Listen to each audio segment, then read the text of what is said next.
we start to see how our own life is a cyclical event. No, just by looking in nature, this is something that we can very clearly see through the progression of the seasons, first of all. And our own being is going through all of these different cycles, biological cycles, emotional, mental cycles, and it helps us gain perspective about those cycles happening on a personal, individual level. It teaches our mind how to think in cycles and how to move away from this idea that time is moving in only one direction. Time is this constant loop. So this is why the fourth dimensional time connects us with both present and past at the same time. And through this calendar, we can expand our understanding of the movement of time and how time is a constant present moment that is being fed by information coming both from the past and the future. Welcome to your awakening journey. Today's destinations include higher consciousness and actualized potential. If all ascenders could now please be seated in a comfortable meditative posture, we are about to ascend.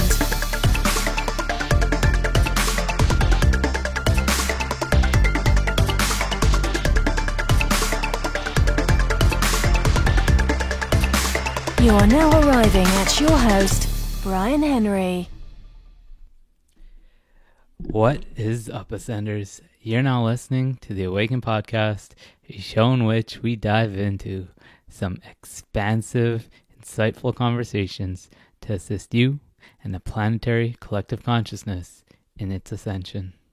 This is our ascending journey to higher planes of awareness, divine purpose, and infinite potential.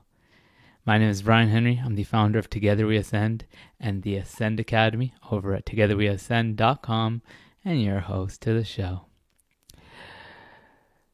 You've likely heard of the Mayan calendar, if not in the context of it supposedly prophesizing the end of the world in 2012.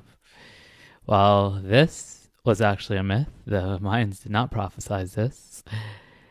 There seems to be quite a bit of evidence that the Mayans did have quite a bit right. And the Mayan dream spell calendar is one of these pieces of evidence. You see, there is a reason why many, not just Mayans, but many ancient cultures were in tune with the cyclical nature of time and the cycles of nature. The cycles that exist both within ourselves and the world that we live in. And reconnecting to these cycles, being able to observe them within ourselves and our lives, can bring about great benefit. And in this episode of the Awaken Podcast, we are joined by my friend Andra, who is an absolute expert at the Mayan Dream Spell Calendar, which is the calendar we're going to be looking at today. And we're diving into this because, as you're soon going to find out for yourself, if used wisely, this calendar and its perspective of time as a cyclical, infinite dimension can be of great service to us and our growth. If used wisely, this can be a powerful spiritual and personal development tool. And Andra is here to show us how. So if you're ready to understand time as the fourth dimension, its cyclical infinite nature, to come into greater attunement and awareness of the cycles existing within yourself, so that you can apply this wisdom to cultivate greater self-awareness, integrate your shadows, and ascend. What do you say we dive in to this episode of the Awaken Podcast with Andra Vasan? But Andra, I do believe you are more than deserving of a proper introduction for those that tune into this. So what I'd like to kickstart things off with saying here is, this has been a long time coming. a few years ago, Andra and I first connected and had a great conversation. So it makes absolutely no sense to me that I didn't follow that up with another soon after. It took maybe what, 2 years, I would think. When do you think I it? think so. Yeah, because I also checked in the messages when we first spoke, and it was quite a while back ago. So I think 2 years. Yeah. Yeah, almost 2 years. Um, but as I always like to say, although it's been far too long, it's also been the perfect amount of time. Definitely. And at which point we followed up that great interaction with another that we had maybe 2 weeks ago now. Mm-hmm, mm-hmm. And both of those conversations were, I guess what you can say, the Mind Calendar 101. And Pretty here we much, are yeah. again. Third time's a charm. Third time's the charm for likely what will be a conversation of Mind Calendar 101. So I guess what I'm getting at here is I'm becoming an expert at being a beginner. But I'm This definitely way, looking there's always forward. new things to learn, no? By always being a beginner. I'm certainly, based on past experience, the evidence points to it being very likely that I'm going to be learning quite a bit again today. But we are going to start with 101 for those that don't have the expertise in beginner that I have. Expertise in beginner levels. So anyways, that's my little introduction to us and our relationship, and what I'm sure is going to be another epic conversation. Andra, thank you for being here and joining me for this. Thank you for having me here. And I just wanted to add earlier that I've noticed that this is how the calendar kind of works. I mean, even for me, it wasn't something that just, I read about it and was hooked into it and understood everything. It actually first came to me in 2012, heard a little about it, found out what my kin was, then again in 2014. And in 2017, I can say that I finally understood what it's about. So I've noticed that the calendar keeps popping up in the lives of people until they're finally ready to understand what it's all about, because it's quite a complex system. I'm still unraveling. There's parts of it that I'm still learning, even after it's been almost 4 years. So yeah, it's good to be a beginner.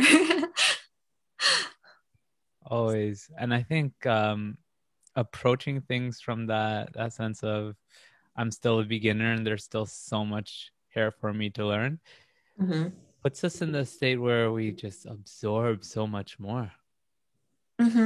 It's actually this state of, childlike curiosity and wonder, where the child knows. I mean, he doesn't even have this concept that I know everything that is to know. He's always discovering. And I've noticed that it's exactly these type of people that no matter how old they are, they can keep their inner child young and curious, that they are the ones that open up to really look at what this calendar is about. Because many times when you talk to people about, oh, I work with a different calendar, and it's like, why do you work with a different calendar? What's wrong with our calendar? And it's so embedded in us and in our perception of life, this whole calendar, Gregorian calendar system, that, we don't even question the mechanisms behind it, like the name of the months, or, the days of the week, or why does the new year begin on the 1st of January in the middle of winter? People have just taken this for granted. And it really takes an open-minded person to start questioning all of these instruments that have been actually shaping our consciousness for quite a long time, and distorting our perception of reality in a way that we're not fully able to understand, because through this perception of time as, let's say, a linear construct, opposed to time as a spiral and a cyclical infinite spiral that keeps moving, we're kind of condemned to see only a little part of the whole truth, because through the institution of the Gregorian calendar and the mechanized clock, time has become something artificial. It's something very disconnected from the cycles of nature. And, when we look in our history, cultures since the beginning of time have been following the cyclical movement of the seasons, of the moon, of the stars within our night sky. And this was the key through which they would organize the whole structure of their life. And, now if we don't have the Gregorian calendar in front of us, we have no idea what month we're in or what day of the month. There's no natural elements around us that we can look at the position of the stars in the night sky and say like, oh, we're in the end of March, because this is where the moon is and the stars. We're so disconnected from nature. And basically because time represents the dimension of our mind. I think we talked a little bit about this last time we spoke, how time is the fourth dimension. Time is basically the third dimension is included in the dimension of time. And in this fourth dimensional time is a continuous now. It's instantaneous, past, present, and future all merged together in a single unity. And it's radial, it's cyclical, it's fractal in nature.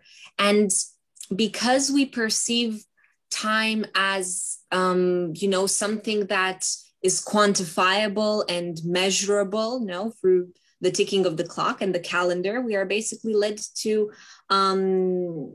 distort time from being a dimension in itself to trapping it in the third dimension and altering its essence in the end, because being the fourth dimension and being beyond the third dimension, when we take time and we put it within a little electronic mechanism that ticks away the seconds and the minutes, quantifying everything, we are taking away its very essence. And this is why we're making it impossible for us to truly understand what time is about.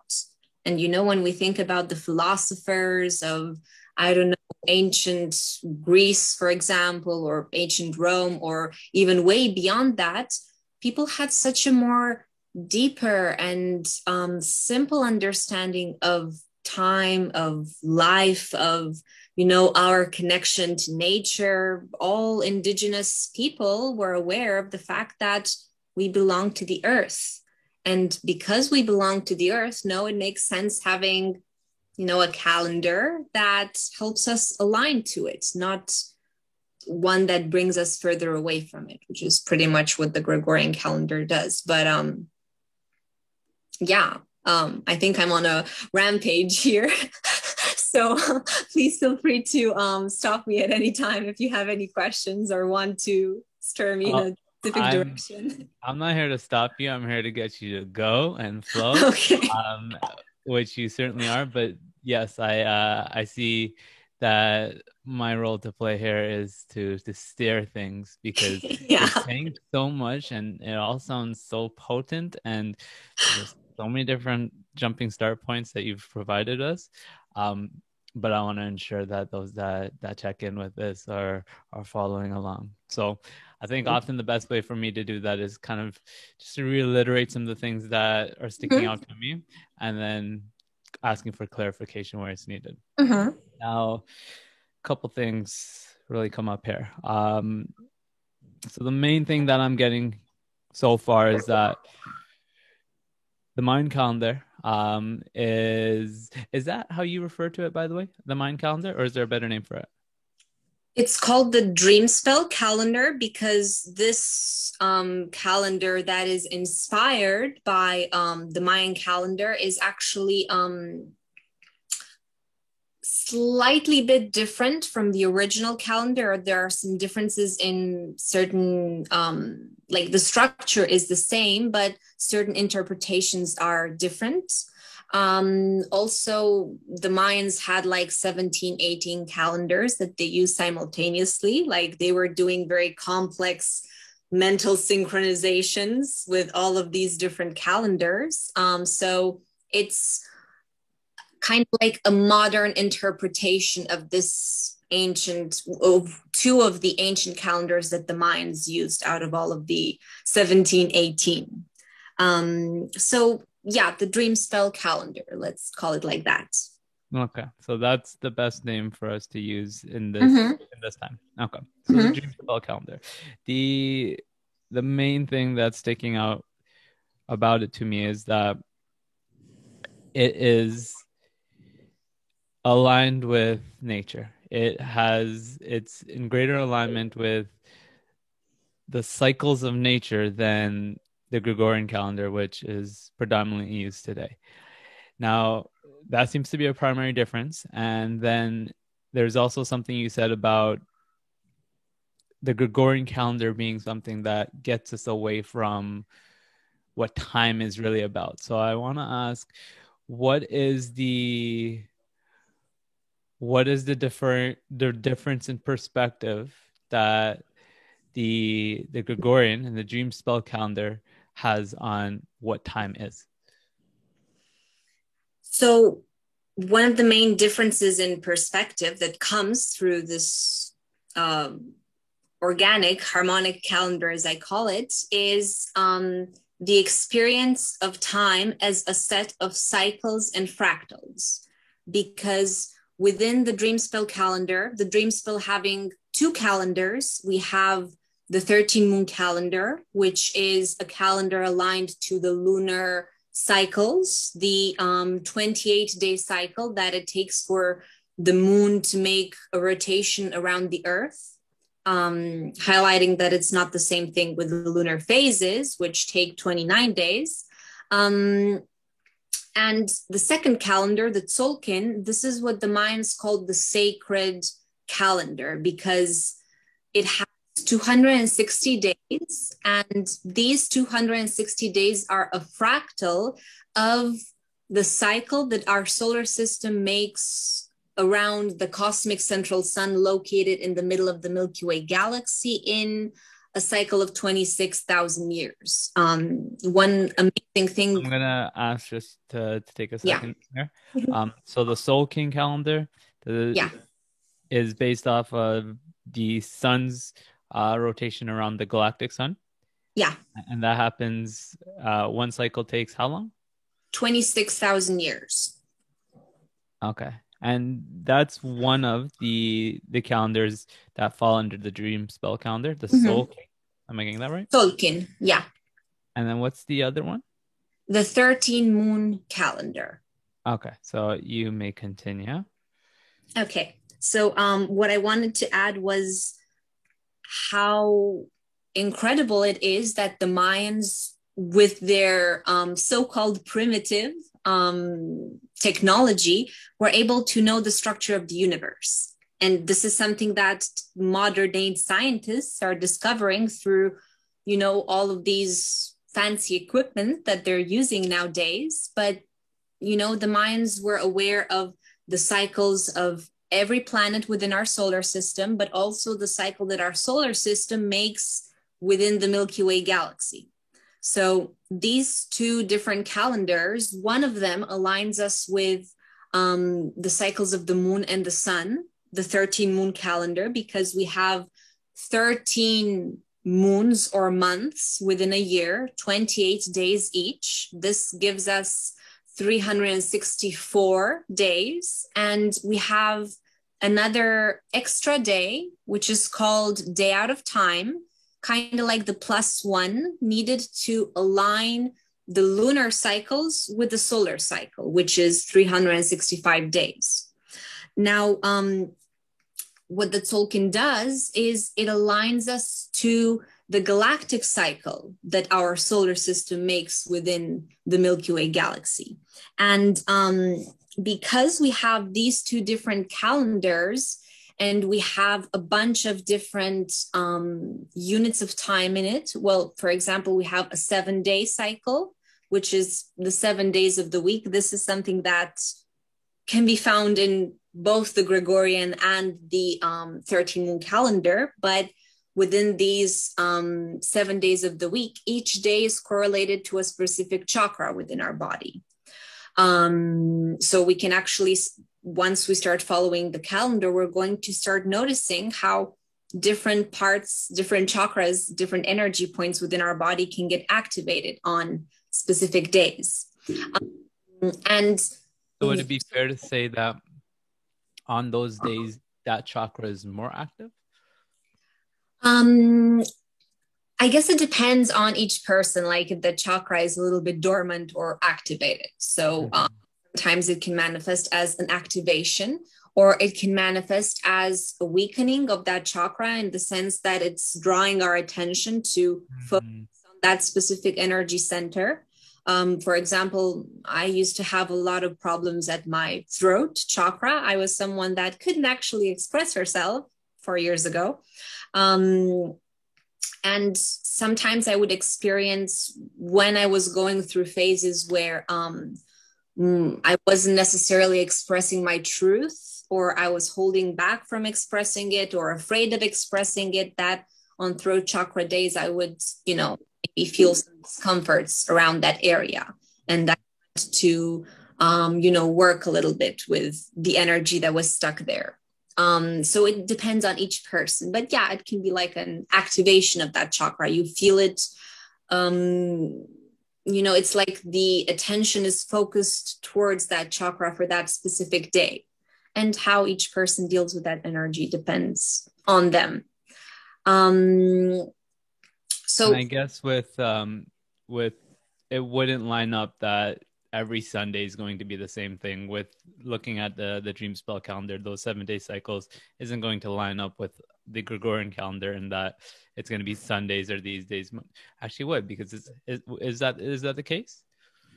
So for example, this year the first day of the week starts on a Sunday. So Sunday this weekend is going to be the first day of a week within the calendar. But because we have the extra day out of time, plus one, every year, it's going to change. So next year, after the 26th of July, because that's when the Mayan New Year starts, it's going to be in alignment with the Gregorian calendar. Like the first day of the week is going to be Monday within the Gregorian calendar, but it fluctuates each year. Right. This is kind of the correlation between the two calendars. And sometimes because I know that the first day of the month starts Sunday, I'm like, okay, what day is its day in the Gregorian? Okay, it's that in the 13 calendar. So you can make correlations between the two of them. Okay. Now coming back to the perspective on time,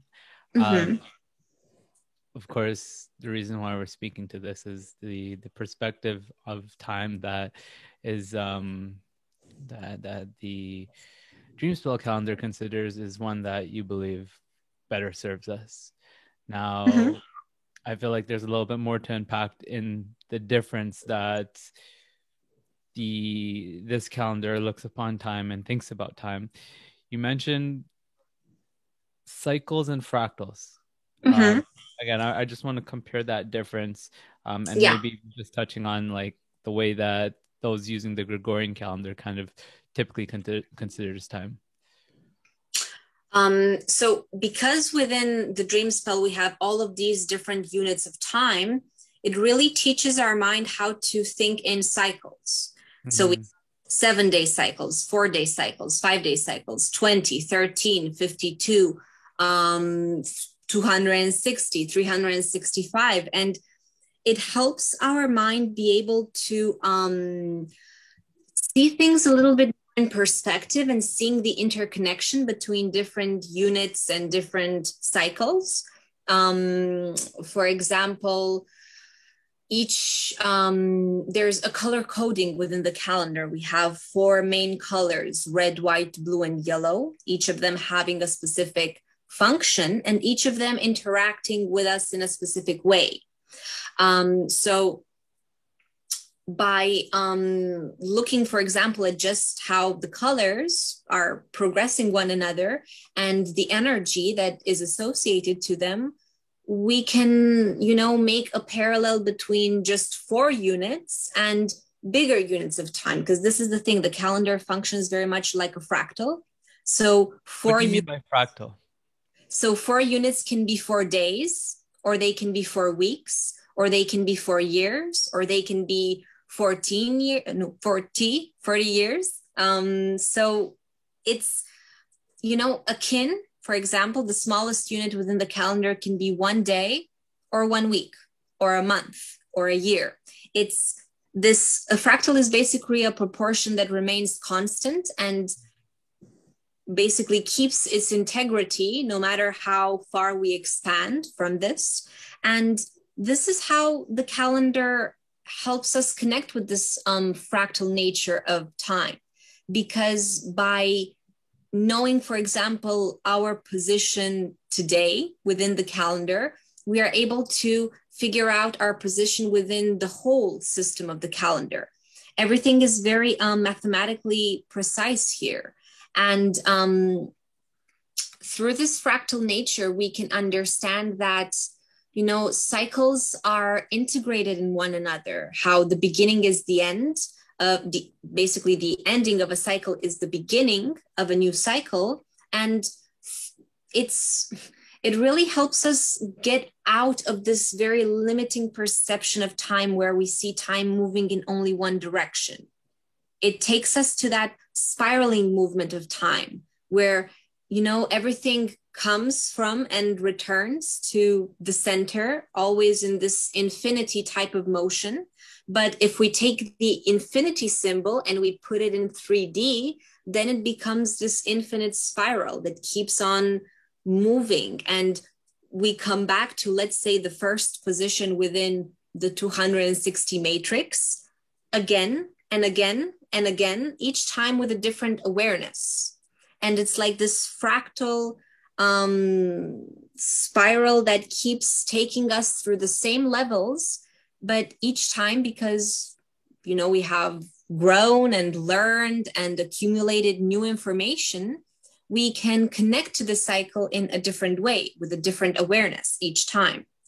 And basically, because the Gregorian calendar is so random, like we have 30, 31 days, 28 in February, nothing is logical in this calendar. Even the names of the months isn't something logical. For example, September, sept in Latin comes from 7, and September is the 9th month.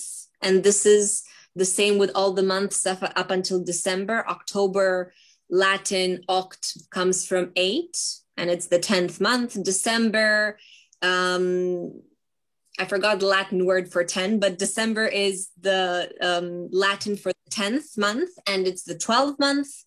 So basically, through this calendar that is very, we have 13 months, 28 days each. It looks like, this perfectly symmetrical system.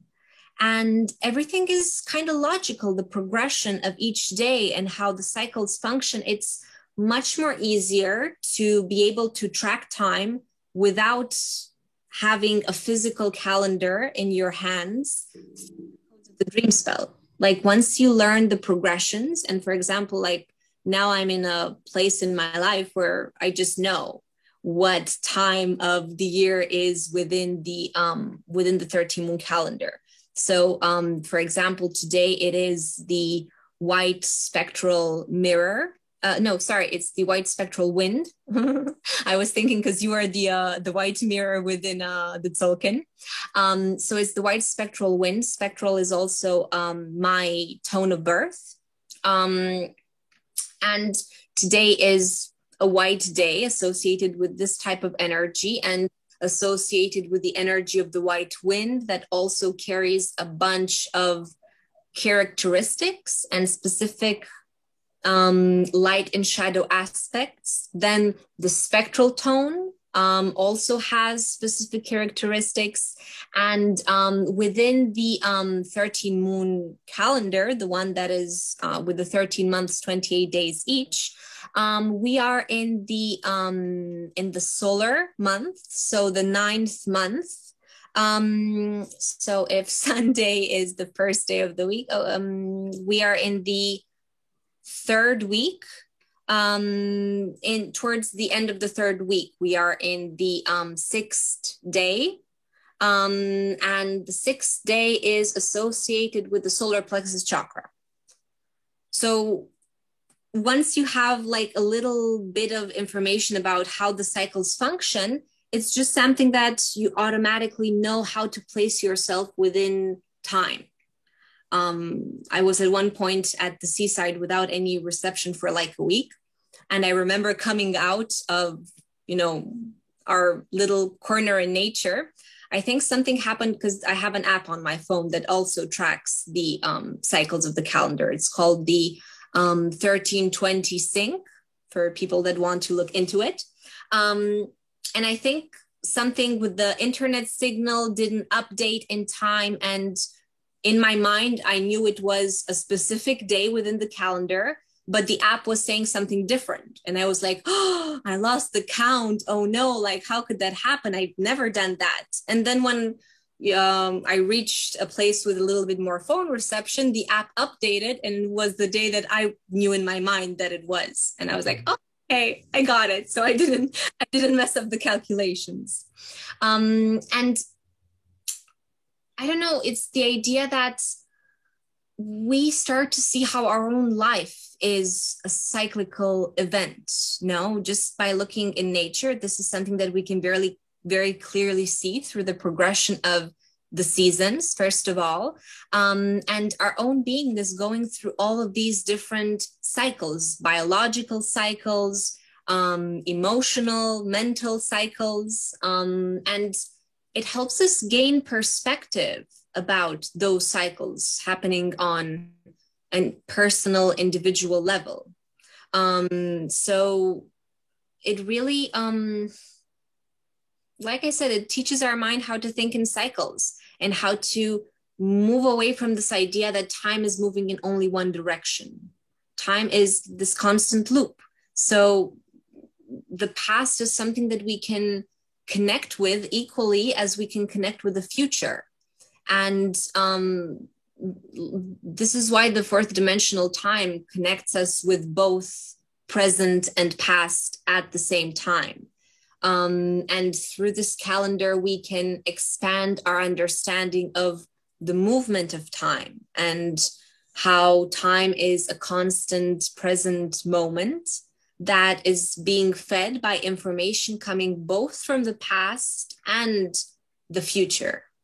Kind of like the theme in the Inception movie where, we communicate with our future selves to, I don't know, for example, to figure out some things in our life. And I really believe that this is possible to travel both in the past and in the future. And by time traveling, I don't mean taking our physical flesh and blood body and moving it to a different timeline, because basically we are all time travelers through the fact that I can close my eyes and I can position myself in, somewhere along my timeline in the past and also in the future.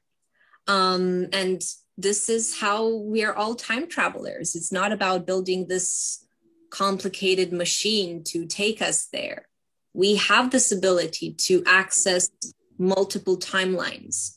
And I really believe that the dream spell is a very powerful tool to help us clear our mind of all the old programs and to start afresh from a new perspective that is harmonized with the cycles of the universe, of nature. And another very interesting thing is that all institutions on this planet are basically embedded within the Gregorian calendar and the 7 days of the week. Let's say I was fortunate enough to never have to have a 9 to 5 office job. I've always been kind of like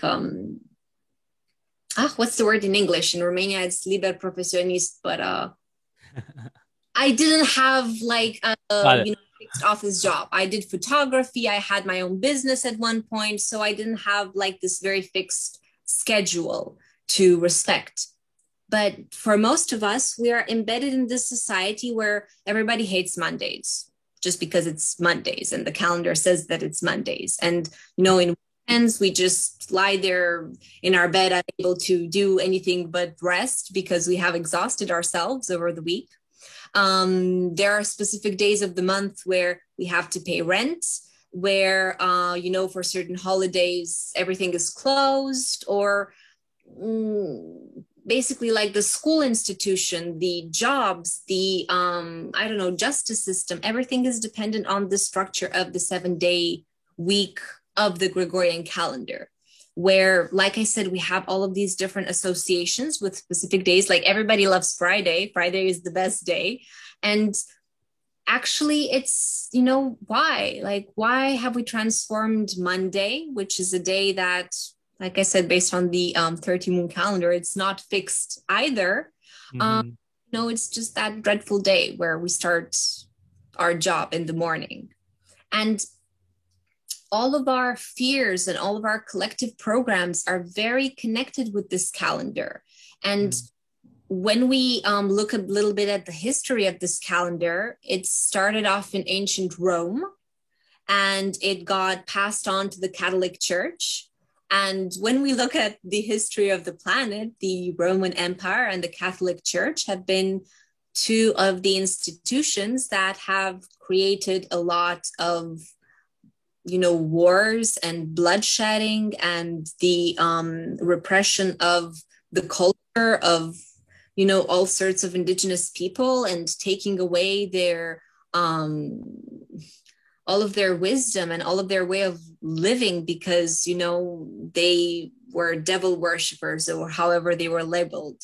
So, when we really look at the history and the fact that the reason why the new year starts on the 1st of January leads us back to the Roman Empire, where it was the day when the Council of Rome would start its day on the job, let's say, for his year on the job, or how many years he was in power. It really made me think, like, why are we celebrating the new year in the middle of winter? Like, it makes no sense. We are not connected to any cycles. Like, if at least it was on the 21st of December, I would say, like, okay, it's the winter solstice. I can get that. But it's not even that. It's no astrological event in the sky, no, cycles in nature, nothing. And, it's, at least here in the Northern Hemisphere, it's the dead of winter. And here are people that are all celebrating New Year's resolutions and, getting wasted in that night. It's like, why are we doing this? What is the point of all of this? And how does it serve us? Yeah. How does it serve us? And, it's just the new year because some people have said that the new year is on the 1st of January. It's arbitrary. It's arbitrary, exactly. And once we really question why the calendar is the way it is, we really start asking ourselves, what is the purpose of this calendar? Like I said, ancient cultures were aligned to the moon because this was the simplest way to be able to track the cycles of time. So they would just look up in the night sky and know where they were within that year. And this cyclical rhythm is the way people used to perceive time. This is what came natural for us for so many hundreds of years. The whole Gregorian calendar institution is just a few hundred years old, but it has created such a deep disconnection from us and the cycles of nature. Many people have no idea what summer solstice or equinox are anymore, or what the differences between the lunar cycles and lunar phases. And this is something that was so important for people. Like I actually watched a documentary recently about the equinoxes, how there are certain buildings built by the ancients that were perfectly aligned with the spring equinox and the rising of the sun at a specific moment. They are in India. In Mexico, there's actually Chichen Itza, a pyramid of the Mayans, where along the staircases of a specific pyramid, you can see the shadow on those at a specific point when the sun sets, actually in Mexico, where on the steps of the pyramid, it's like a serpent type of shadow gets created, and you see it like coming down the stairs.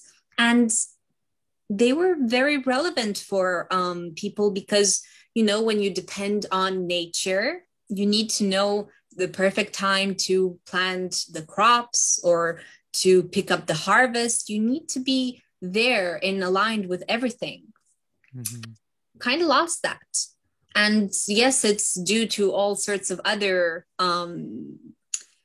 steps that we have taken along the road, but because our perception of time dictates how our internal world is kind of like coordinated, because time being the dimension of our mind and being this interiorized mechanism, if we perceive time, the fourth dimension, as something material, quantifiable, it's like we close off from the perception of alternate realities. We only see that which is palpable. We see only that which is palpable. We only connect with those things that we see.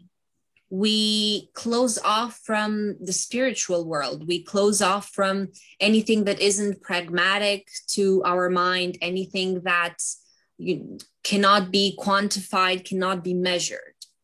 And this is another thing that really alters our inner landscape. It creates a lot of chaos in there because all of a sudden, the only thing that matters is materialism. And what about the spiritual world? Actually, a few days ago, I saw a politician in Romania. It was a hilarious video that went on the internet for a while about how a lady politician in Romania was saying that people in the Western world, they don't need souls anymore. They're not preoccupied by spirituality anymore. They just material. So they can just take more and more and they'll be happy. And this is exactly the perception that many people are, locked in through this perception of time as something that is here in the third dimension and we can measure it.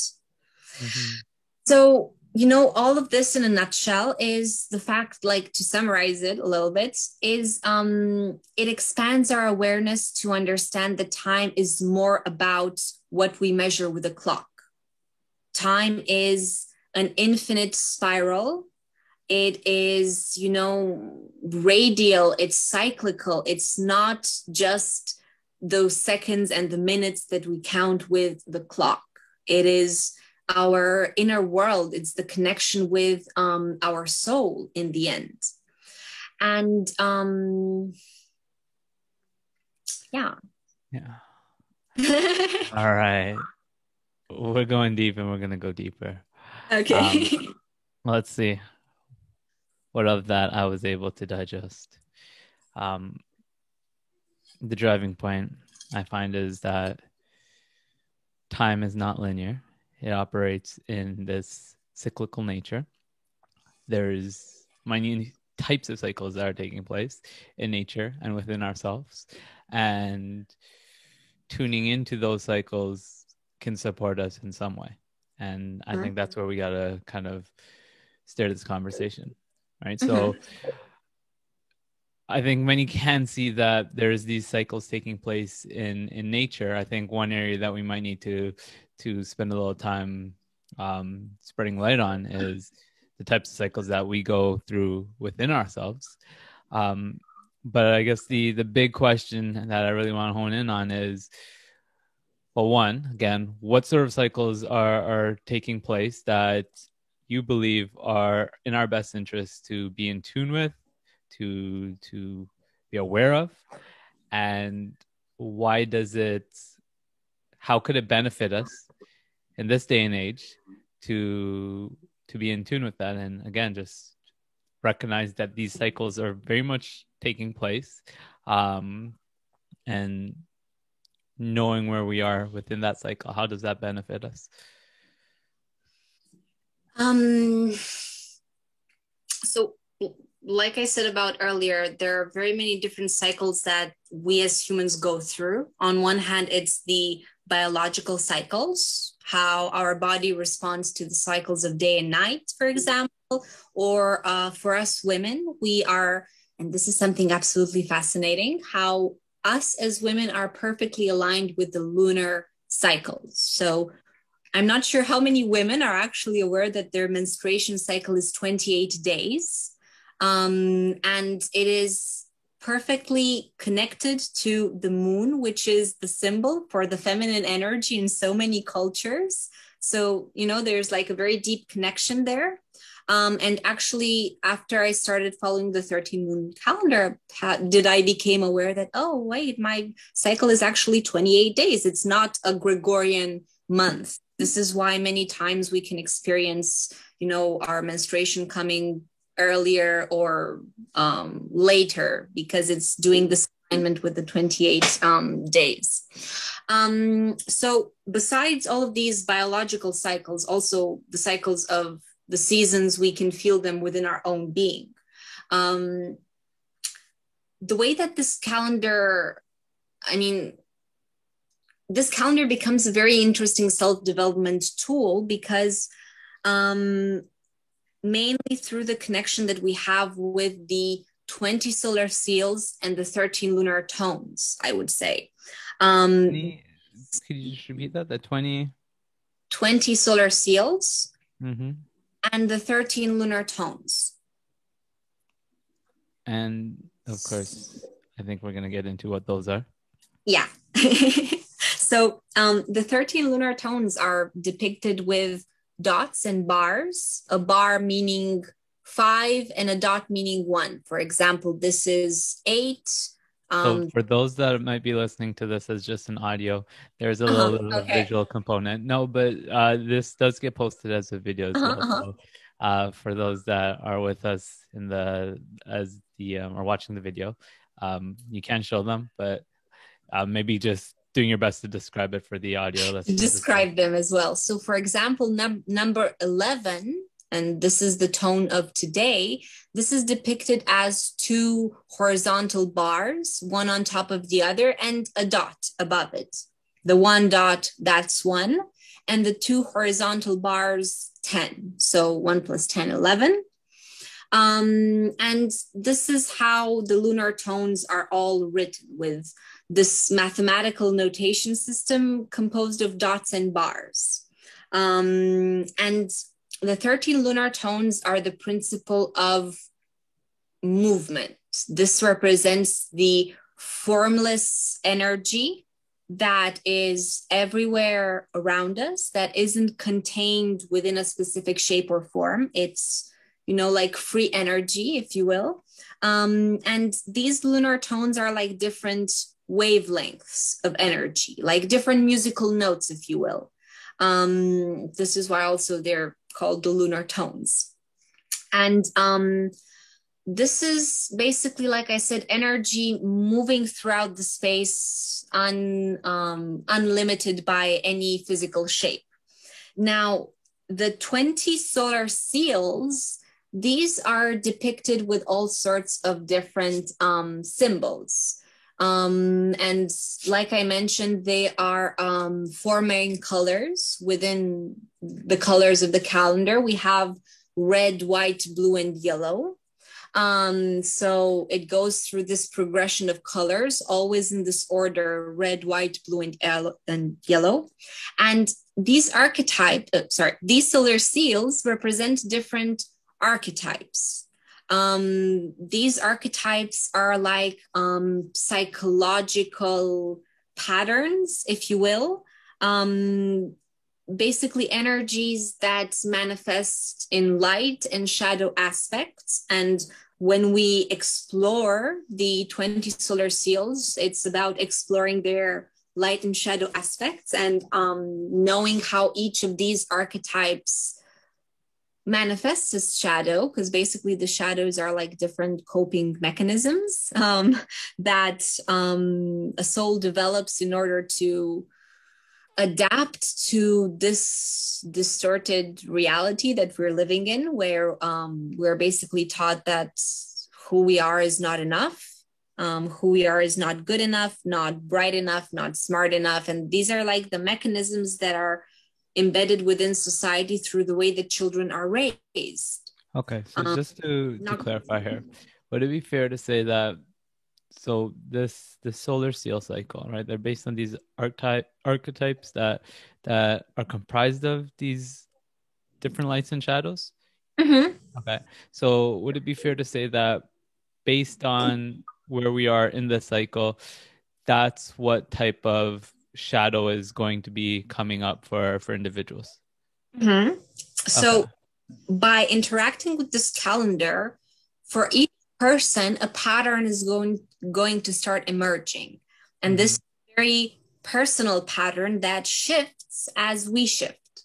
So basically, by following the calendar, we're going to notice that we have certain good and bad days.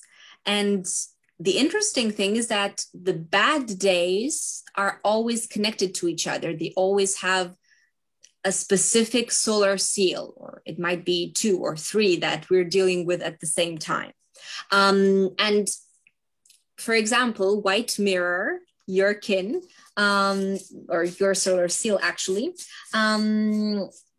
this was one of the very troubling aspects, troubling solar seals for me to connect with. Hold on a second, I'm trying to find it. It's so hilarious that every time, whenever I'm looking for a solar seal, it's at the end of the deck.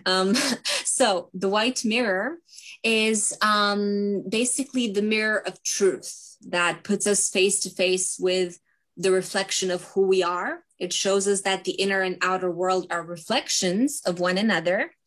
And it teaches us how to stop projecting our inner disharmony on the outside world, which is what I was doing when I started looking at the calendar. And I was constantly blaming my outside circumstances for the inner disharmony that was within. So white mirror days, or days that were guided or challenged by the white mirror, because through the combination of one of the 13 lunar tones and one of the 20 solar seals, we have kind of like a little matrix that gets formed there with a sign in the middle and a cross of a guide, a hidden power, a challenge, and a complementary energy. So I know we've gone through these before together, but again, being that some of our listeners will be hearing this for the very first time, these are the 4 components of a kin. 5?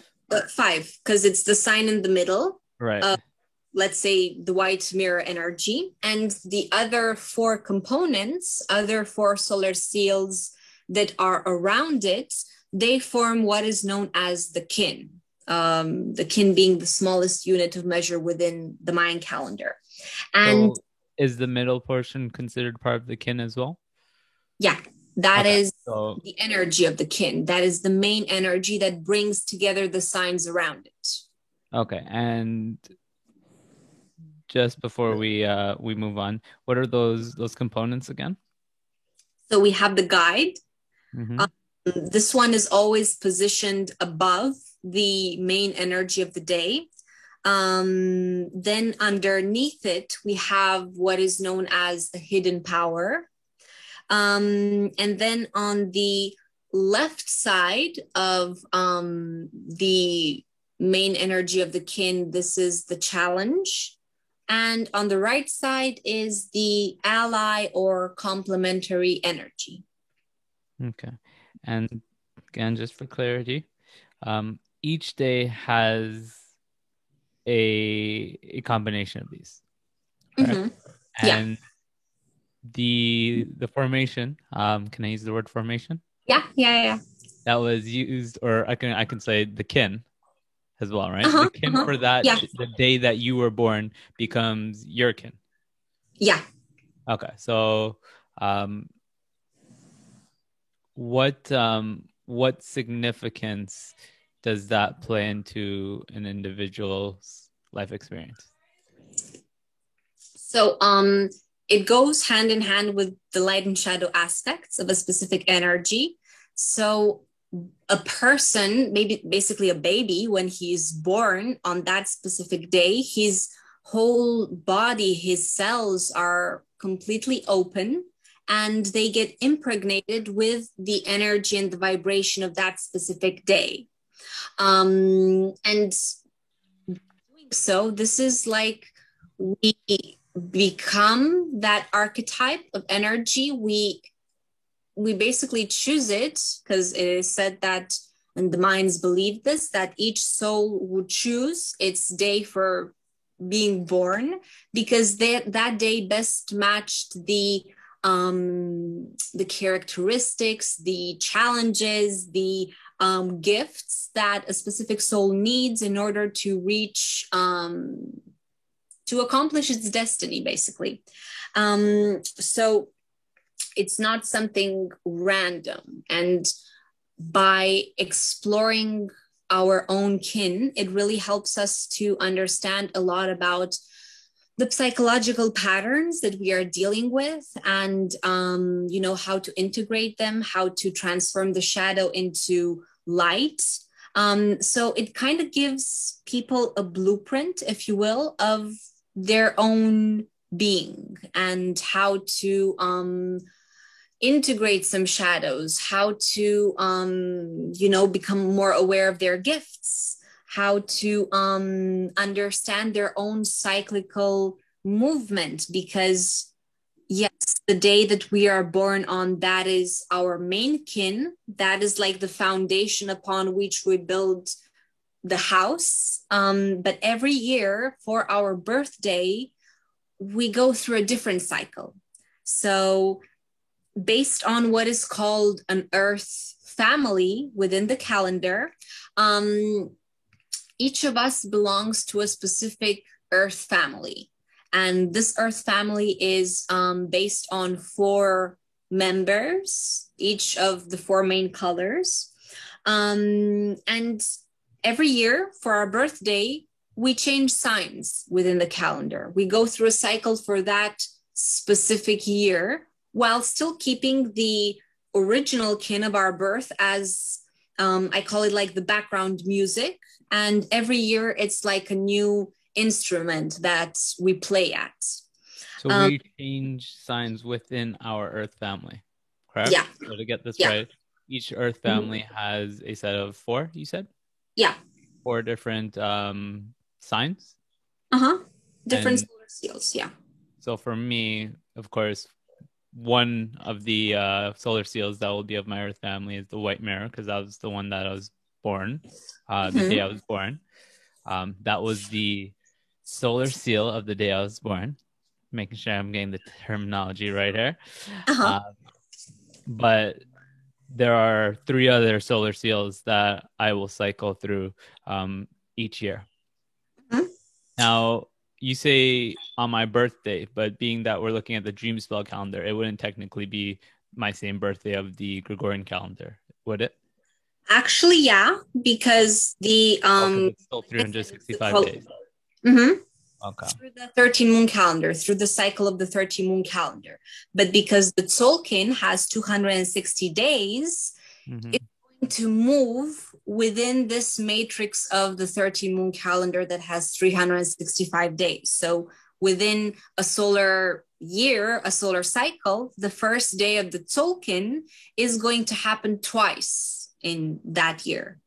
So because of these 2 different calendars having different symmetries, and because the one associated with the archetypes is the Tzolk'in, 260 days, this is why every year for our birthday, it's a different energy. until, we come back to our main energy every 4 years, but also the lunar tones change. So for people who are new to this, it's like a lot of bombardment with information, but I'll go through this too.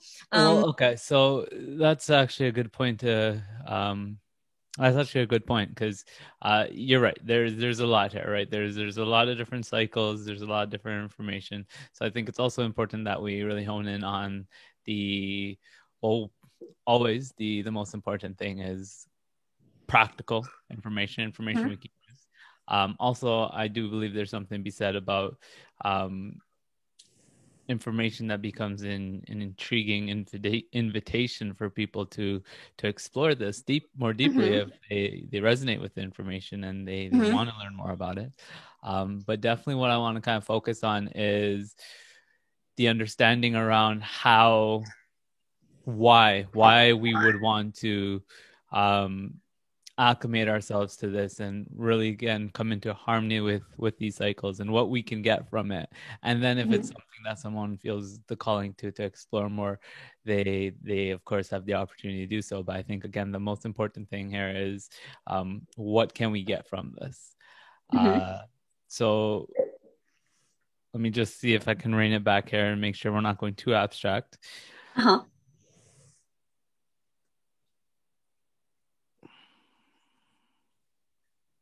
And just coming back to that question, how does it benefit us to be aware of the cycles that we're going through? You mentioned the Earth families, and I guess where we can bring a little bit more clarity is, one, the different aspects of the kin and what those mean and what they tell us about ourselves and the day. And then how do we use that information again to ultimately just improve our life experience?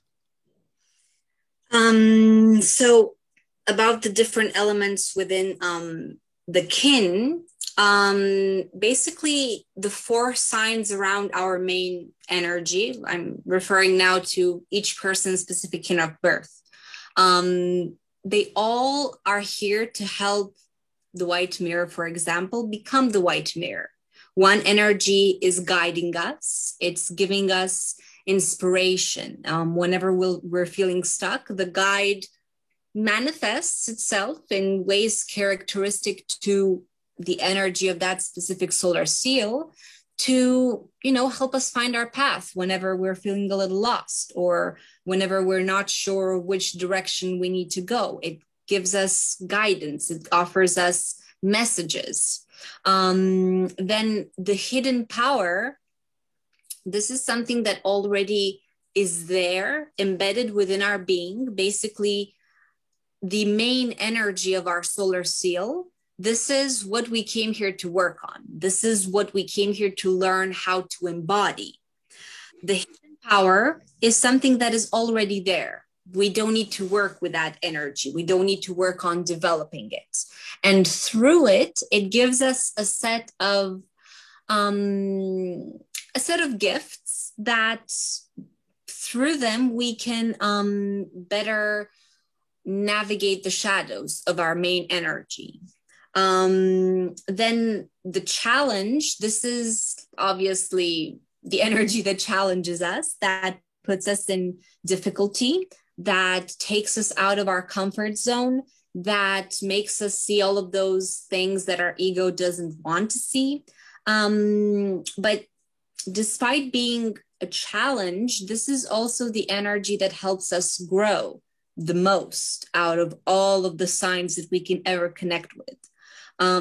Because, growth comes from uncomfortable situations. So it takes a challenging energy to take us out of our comfort and make us, face things that we are hiding from and we are trying to avoid. And the challenge is always going to be directly opposite our main energy. If we were to arrange all of the solar seals within a perfect circle, the challenge is is going to be directly opposite that energy. It's the one furthest away from our main energy. And many times they're kind of like almost opposites of one another. For example, the energy of today is the white wind, which represents the connection with the great spirit, the invisible essence, with the connection with our soul, basically. And the challenge of today is the yellow human.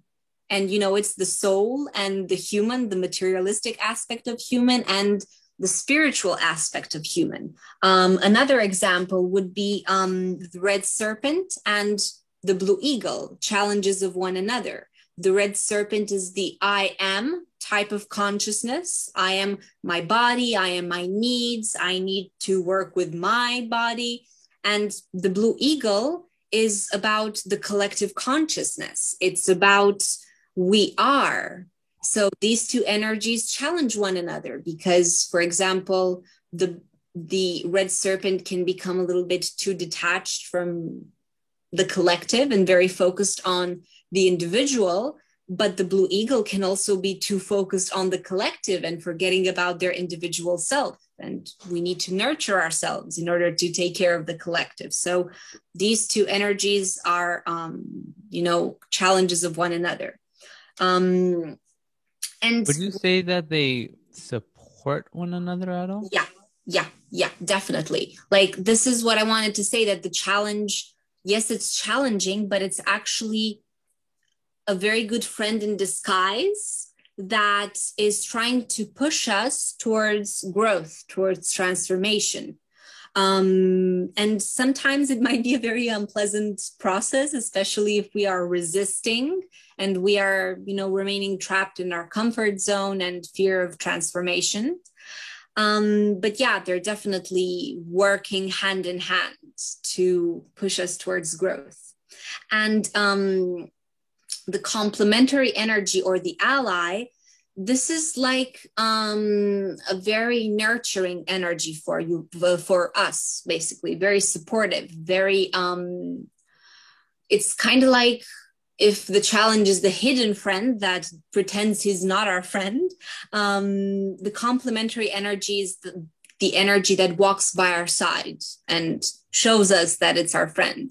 And it's basically the one that walks by our side, giving us tools needed to overcome the challenges brought forth by the challenge, or how to overcome our shadows. So the hidden power and the complementary energy give us a set of characteristics that we need to work with in order to, become more of our light qualities than our shadows. Mm-hmm. And the challenge is the one that is setting the whole mechanism in motion. He's the one that shows us the things that we need to work on, where, the obstacles within our being are. And by understanding all of this, this is where this calendar becomes an amazing self-development tool. Because if I know the characteristics of a specific archetype, and let's say I have, I'm just picking up a card here. Let's say I have a bad white wizard day. The white wizard is the shaman, the one that connects us with the wisdom of our heart, the one that guides us towards letting go of the voice of the rational mind and focusing on our intuition, focusing on our inner wisdom that is found around the heart space. So, for example, I used to have tricky white wizard days a year ago.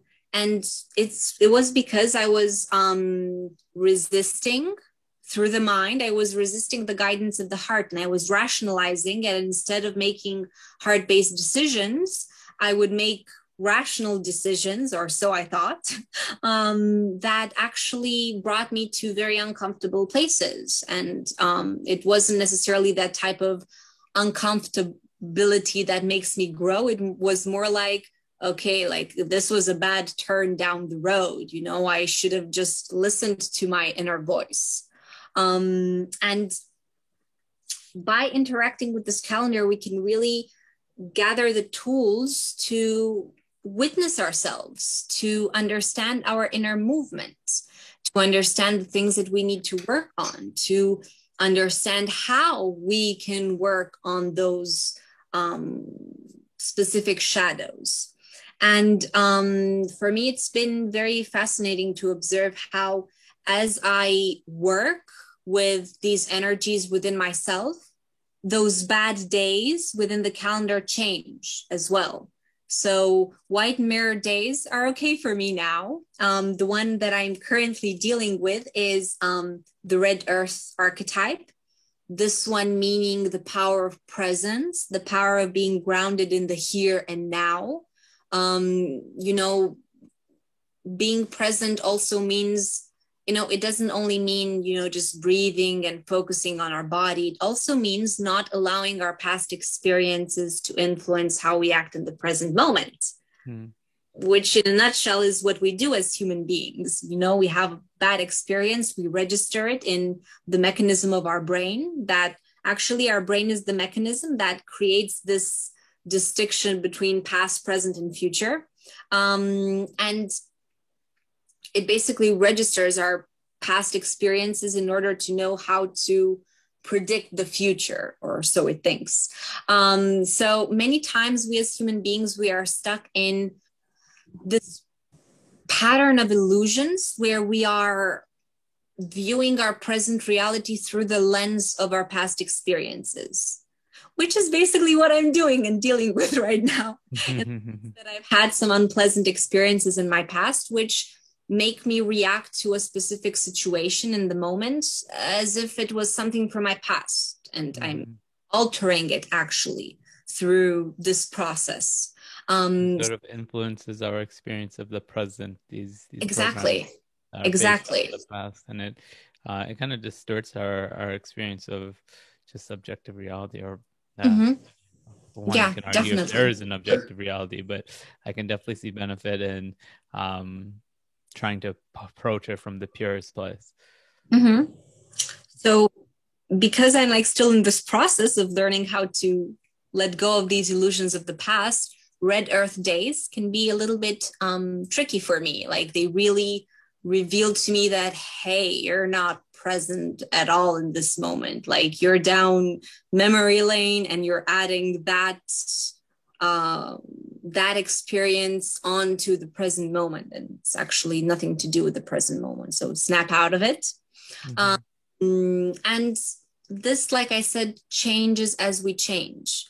And not only this, the fact that we interact with each archetype, by understanding the movement that we personally go through, by understanding the movement of the solar seals of our Earth family, we can better understand the pattern of our life, because it's 4-year cycles.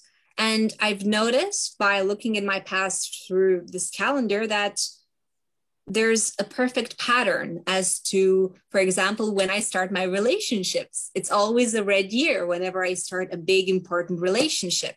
Or, I don't know, whenever I'm going through a more internalized cycle where I just want to sit a lot with my energy and I become a little bit of a hermit.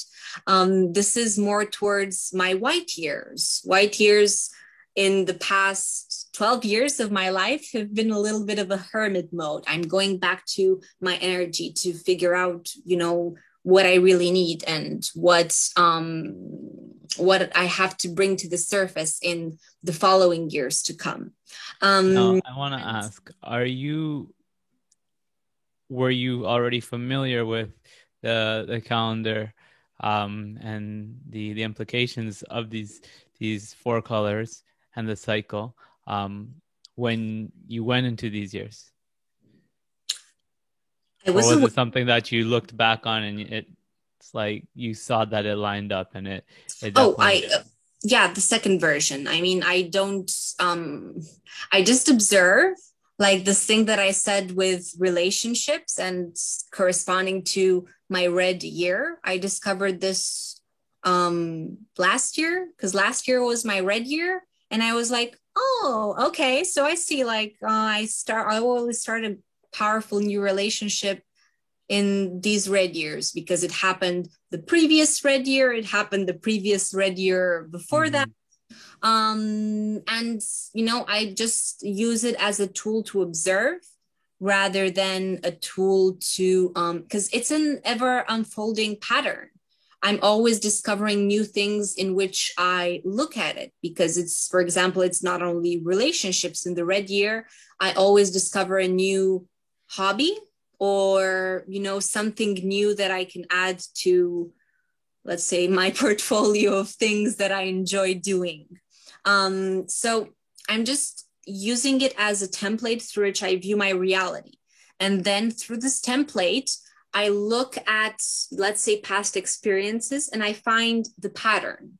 I love this thing with pattern. I love finding connections and things like that. Maybe that's also why I like the calendar so much. But is that, would you say, the appropriate use of it? Kind of checking in with your experience and seeing the patterns that are taking place as they line up with these cycles? Yeah. Okay, I think it's really important to touch on something here. And again, I know this is something that's come up with us.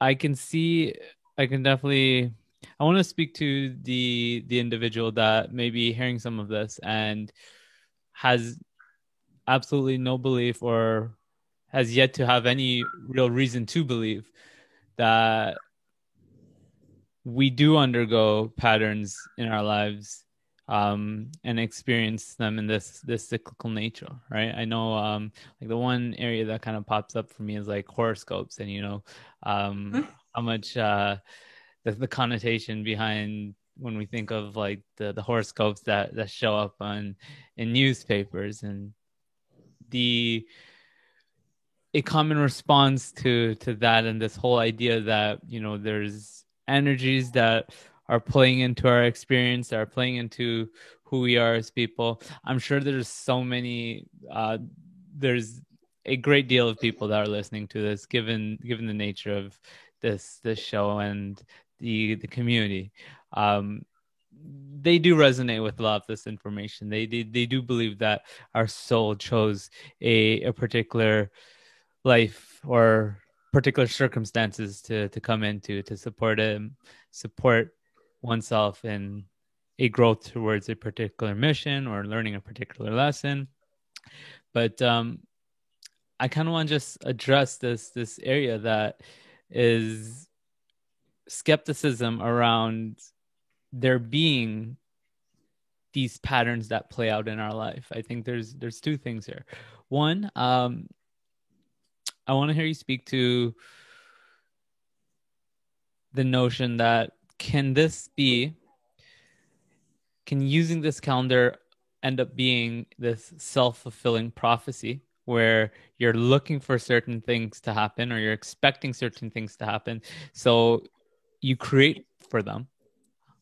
And also, what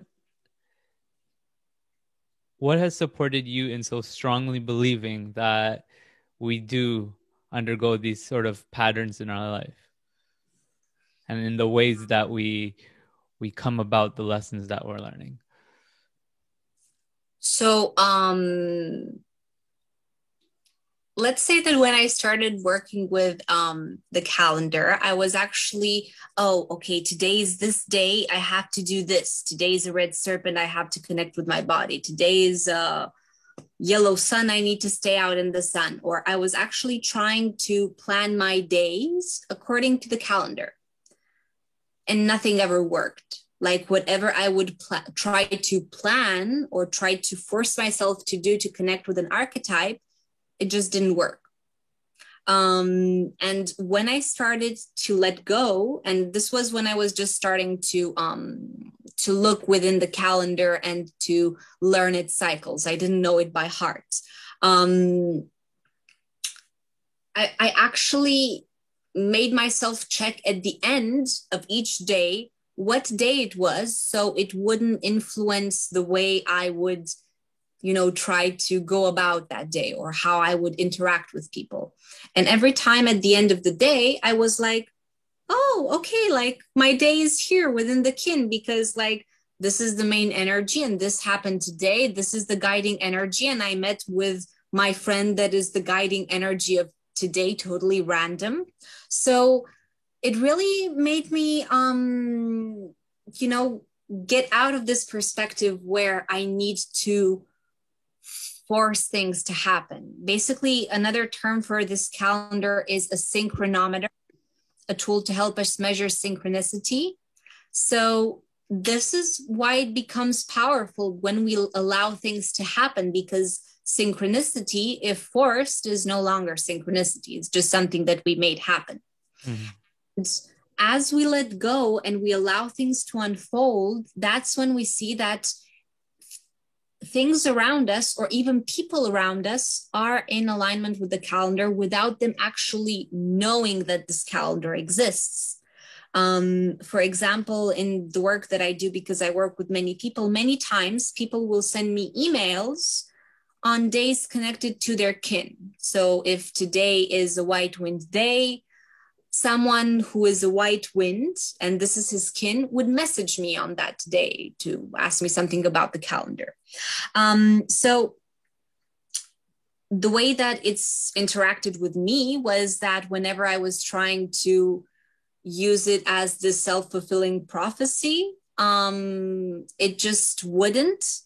It was like nothing was ever coming in place. Everything that I was planning for those specific days, something would hijack my plans, either myself or, I don't know, things happening around me. And while many people can say that, oh, yeah, but you're still influencing yourself, I'm actually just observing. And to be honest, in the beginning, this was a difficult process for me to just observe. Like I was saying, I think I had a month where I was just going through, okay, what day is it today? Oh, okay, I'll do this today, or I'll do this tomorrow. And I'm not I'm not planning my days according to the calendar. Even, let's say, days where I have workshops or things like that, I pick up a date. And then when I look, oh, what day is it in the calendar? It's always in alignment with either my energy, because I'm facilitating that specific event, or in alignment with the energy that I want to share. I feel that the way this calendar becomes more valuable is when we just allow it to unfold and we observe. And this goes even for the cycles of our being. And if we would have to have a horoscope for today, it would have to be a personalized horoscope for everyone, because everyone interacts with these archetypes differently. Obviously, there are more people sensitive to specific archetypes than others, based on their kin, but also based on where they are currently. So, for example, today, White Wizard Day, because it's a lot about communication, somewhere around the world, people are out there having fights because of issues in communicating and being present to one another. So while on some level it can give you kind of like hints and clues as to what is going on a collective level, I cannot predict for which person, what's going to happen in that specific day. If we're all going to interact with it differently. Yeah. And it's important to just kind of learn how you are interacting with these different energies. Yeah. Because, for example, like today I'm having this beautiful conversation. I'm not fighting. I'm not distorting this. I'm not distorting my truth in any way. I'm being present in what I'm communicating. And another thing is that each archetype has so many different layers to it. So the white wind isn't only about communication. It's also about connection to the spirit. It's also about integrating our masculine and feminine. So it's like a lot of things that we can work with in about this just one specific energy. So my white wind days might be totally different than your white wind days. I think that's a really important point to drive. Yeah, definitely. And each person's red or white or blue or yellow years can be very different from each person. The function of the colors is that red is initiation, something new that is being brought into our life. White is the refining or the tuning or the adjusting of our being to basically settle itself down after receiving this powerful initiation. And blue is transformation or transmutation. And yellow is the ripening of our inner fruits and offering them to the world. So all of these four stages can look very differently for many people. For example, red years can, be different for each person, whether it's a new relationship or a new job, or even just a new perspective about themselves and their life. A lot of different things can happen in red years. White is also associated with a sort of a symbolic death that we go through. But for example, for me personally, this symbolic death that is described from white, I've usually experienced it in the blue, in the sense that in the white, I've kind of acknowledged like, oh, I really need to make this change in my being, and, procrastinating and me making any change. And then the blue year was catalyzing forth this motion within my being. And yellow is usually the offering of our inner fruits to the world, sharing them with other people. And again, this can look so different for each person, depending on the fruits that we have been working on developing within ourselves. So while I get it, while some people can say that, I don't want to have to, condemn myself to looking at things just from this limiting perspective, the fact is that this calendar is giving us unlimited perspectives through which we can view just one day, just one archetype. And I love actually looking at other people who work with the calendar and their interpretation of certain archetypes, because from each person that I listen to, they say something differently about an archetype. And I didn't think about this energy as being like that. Or I learn a lot from people I'm having sessions with, where they say something about their kin and I'm like, okay, that's a very good point. I'm going to steal that for the next sessions that I have with people. So that's kind of how I approach the calendar. I really, really keep myself away from predicting things. Like even sometimes maybe when I notice a pattern, like, okay, so this is the archetype that is a little bit troubling for me, like the red earth energy is currently. Even if in the morning I might be like, oh, it's a red earth day. I wonder if I've worked with this energy enough over the last 20 cycles. 20-day cycles. I really try to disconnect myself from this perception that might arise in me, and I just allow things to flow. And then if things flow in the sense of me manifesting my shadow, I'm like, oh, okay, yeah, today, because this day, and things like that. So yeah, that's my approach. I like it. I think a lot of important things that you shared there, and for me, the big one is that you use it as a tool, opposed to being something that you're looking at and saying, this is the way that it's going to be. You're using it as kind of a way to better understand yourself, not by listening to what the calendar is telling you, but by looking back at your own personal experience and kind of using the calendar as a reference to see the patterns that you're undergoing within your experience. And I think, again, that's just such a super, super important point to drive home, because I can definitely see how someone hearing about this for the first time can approach it with this notion that it's telling me about myself, telling me about what's going to happen to me or what my day is going to be look like. And that's, it's a pretty common perspective when we look at things like, again, horoscopes and something of this nature. So I'm really happy that you cleared that up and just brought a little bit more clarity as to the way that you approach it. I kind of want a little bit of a sum up as a way of wrapping things up here. So as a sum up, how do you recommend someone that is feeling a little bit of interest around exploring this area?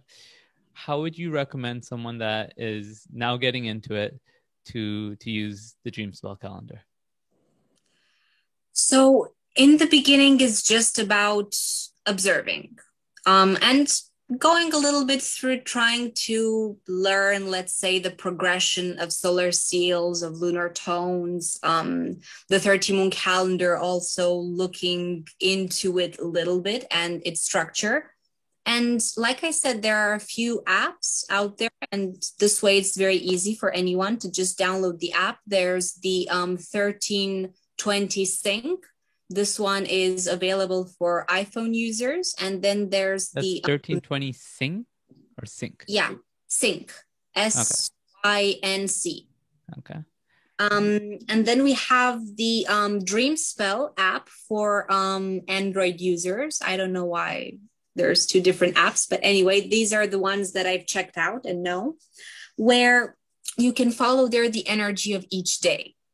And it's about observing. Like, I really recommend people in the beginning because I've noticed, like, this is actually a question that many people ask me, like, how can I better use the calendar to plan my days? And I'm like, no, that's not what it's about.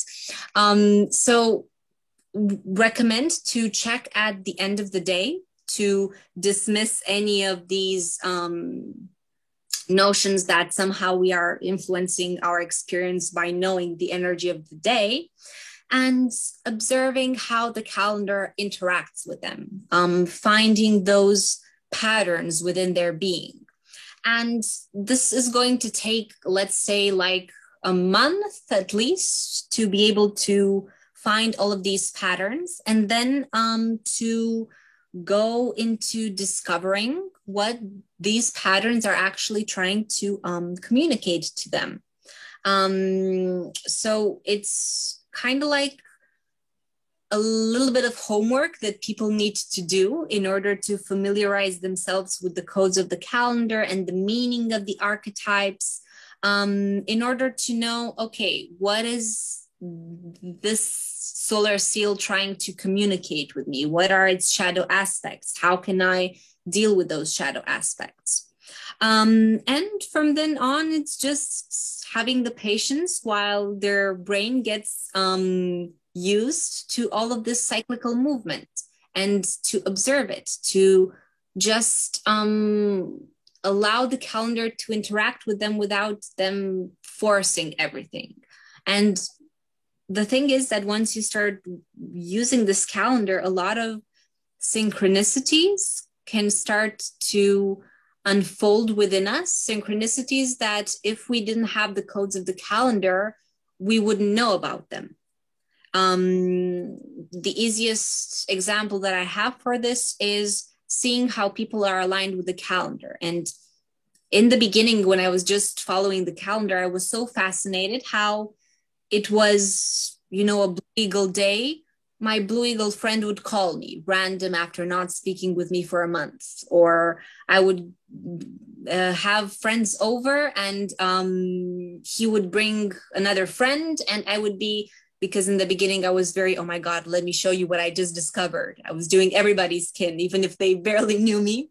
So even if they didn't know? Yeah. Analyzing them to the T. Do you want to know what's your birthday? Exactly, okay, I know everything about you. And people would randomly show up at my house, and it was their kin for that specific day. All sorts of connections like this, and I would always be fascinated how, wow, people are on this frequency and they don't even know about it. And obviously, I noticed that this happens to people who are more attuned to themselves, more attuned to their soul and their heart, because once we are in alignment with our hearts, we are in alignment with the universe. And because this is the language of the universe, it's those perfect alignments that take place. That was, yeah, that was definitely a big point that that kind of came in when we were speaking earlier in the call. It was that, when one is in alignment with flow, with source, with whatever you want to call it or however you want to describe it, when we are in alignment, that sense of naturalness lines up with the being in alignment with the flow of these energies. So it makes sense to me that you say that. Is there any last few points, because we are going to begin wrapping things up given the time, but is there any big drive home points that you have around, again, recommendations for someone that is interested to explore this and to use it as a tool for personal development? So I would recommend checking out the website lawoftime.org. This is the foundation that was created by Jose Arguelles. And Jose Arguelles is the one who has made tremendous efforts to bring the wisdom of this calendar to the general public. He even went as far as making a petition or going to all sorts of world leaders and the Vatican and places like that to promote this idea of calendar reform and calendar change, and why it's relevant to speak about that. Jose Arguelles also wrote a few books, The Mayan Factor being an essential lecture if people want to connect more deeply with the calendar and understand what the Mayans were all about, and what they were actually doing through this calendar. Also, I don't know, to check out my YouTube. I was waiting. I was going to throw in one of the most valuable resources available to us. If you hadn't introduced it yourself, yes, please. Andrea, where can we learn more about it from you? So I have this YouTube page, Dreamspell Calendar Explained. Also, there's my Facebook page, Dreamspell Galactic Signature Decoding. This is where I kind of post my videos. I think I have 59 videos up until now, or actually, I think I just filmed today the 59th video. Anyway, there's a lot of resources there as well. Give me the first one someone should check out. Well, I think I should kind of recommend them from the last one to the first one, because in the first videos that I used to make, from the first video to the last video, go in order. Older, yeah, in the sense that first I started off with the basics of the calendar, and then I started going into the more complex layers of the calendar. So yeah. Perfect that you built in from the ground up. I want to say good for you, because I would have a hard time recommending someone checking out my first videos. You do not want to go there. Please don't do sort by most recent and check out the bottom. Don't go there. For Anja, it's a different story. Start with the first ones, and I will include links to all of this in the show notes so people can find it nice and easy.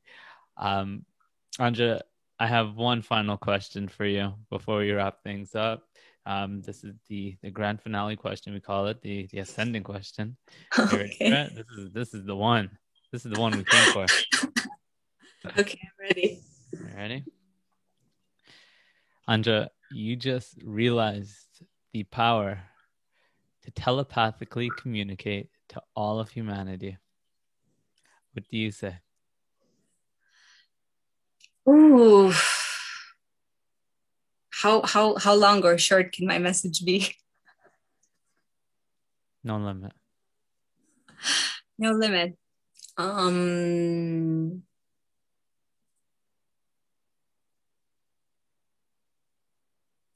You are enough. You are worthy. You are completely more than people have taught you to believe that you are about. And it's time that we start discovering who we were before the world broke us and taught us that we are not good enough for this world. I feel that this is the deepest wounding of humanity, that we have been led to believe that somehow we are unworthy of receiving love, and we are all worthy. We are all already divine beings. It's about peeling off the layers so that we can see our light shining truly. So I think that would be it. Thank you. Thank you for that important, beautiful message from the heart.